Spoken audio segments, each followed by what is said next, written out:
If you're looking for a bellwether of how far the Overton window has shifted on mass migration in the UK, look no further than this exchange on possibly the most normie TV show in the country. I find it absolutely insane that all these people, one, are risking their lives coming across the channel like that they are. But two, when they get here, it does seem, and I think this is why a lot of Labour voters as well are now sitting there going, there's something wrong here. It seems, welcome, come on in. This is the narrative we're being fed. Here's the hotel. Here's the phones. Here's the iPad. Here's the NHS in reception of your hotel. Here's 3 meals a day. Here's a games room in the hotel. Have a lovely time and welcome. And then there's people that have lived here all their lives that are struggling. Yeah. They're homeless. Let's not even discuss our homeless. That are people living on the streets, veterans, all of this. I mean, it's a pretty milquetoast take compared to where many people are now at. But for him to even dare say it on mainstream breakfast television is really quite something. Now, this isn't me getting on my soapbox, because let me be honest, everyone's going to have an opinion about this and you're going to upset someone some which way. I believe that something major needs to be done about this. The money that it's costing us, the amount of people that are in this country that we have no idea who they are, what they've done, what they're capable of, and clearly we see a lot of it in the press at the moment, some of what some are doing, it's not all, what some are doing to people in this country.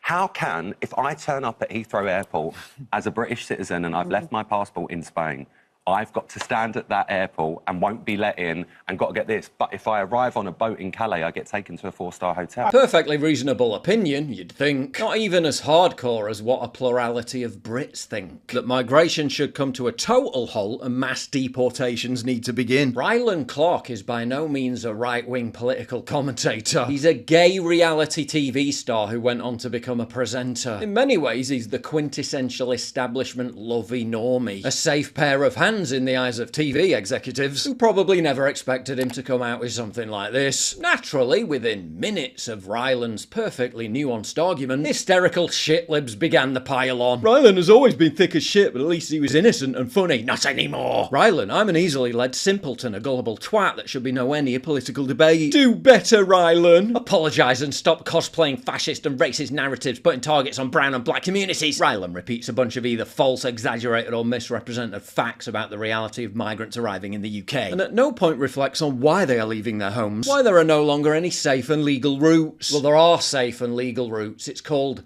legal immigration. You know, turning up at a recognised border with a passport. Not paying a criminal people smuggler, hopping on a dinghy and chucking your passport in the sea. Legal immigration. God knows multiple million people have already used it successfully. Oh, but they're fleeing war zones. No, they're not. They're fleeing France. A safe country. And only come in here because we give them a bunch of free shit that France doesn't. Including priority NHS treatment inside their 4-star hotels. While your granny has to wait in A&E for 6 hours begging to be seen. England shouldn't be a repository for untold millions of third world military age men who can jump in a boat and get here. They can spew all the vitriolic, feverish, feigned indignation they want. The fact that what Ryland said on Normie TV is now basically the centrist position on mass migration proves how much damage it's inflicted on our country and how its consequences can no longer be hidden.